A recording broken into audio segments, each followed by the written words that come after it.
सबसे पहले बड़ी खबर यह है कि 21 जुलाई से संसद का मॉनसून का सत्र शुरू हो जाएगा।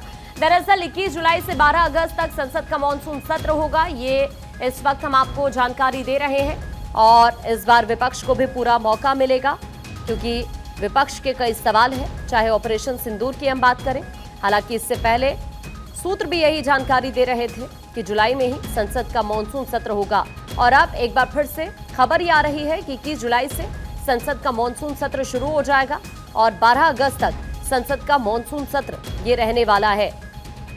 पहलगाम आतंकी हमला और ऑपरेशन सिंदूर के बाद दुनिया में गए सर्वदलीय प्रतिनिधि मंडलों से भारत की एकजुटता का अच्छा संदेश गया है।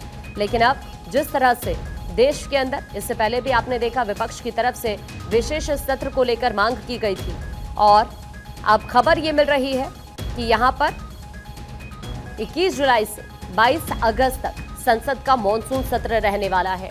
अक्षय इस वक्त हमारे सहयोगी हमारे साथ जुड़ रहे हैं ज्यादा जानकारी के लिए। अक्षय, 21 जुलाई से 12 अगस्त तक संसद का मॉनसून सत्र होगा। बिल्कुल अभिनेत्री घोषणा जो संसदीय कार्य मंत्री हैं किरण रिजिजू, इन्होंने घोषणा कर दी है कि संसद का जो मानसून सत्र है वो 21 जुलाई से शुरू होकर के 12 अगस्त तक चलेगा। और सबसे बड़ी बात यह है कि इसमें 17 सीटिंग बताई जा रही है कि होगी।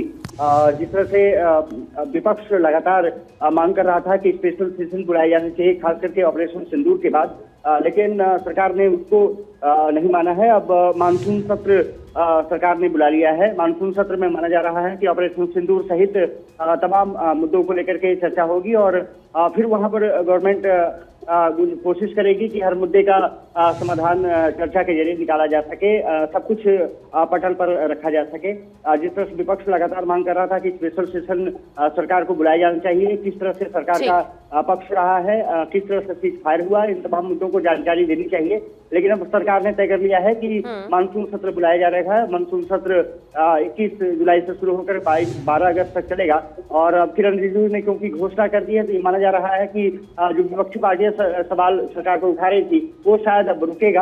और 17 सीटिंग में ये माना जा रहा है कि कई अहम प्रस्ताव भी लाए जाएंगे, कई बिल को पास करने की कोशिश की जाएगी और ऑपरेशन सिंदूर कहीं ना कहीं एजेंडे में रहेगा, जिस पर कि विपक्ष चर्चा चाहता है। ठीक है अक्षय, अभी के लिए आपका शुक्रिया ये पूरी जानकारी के लिए।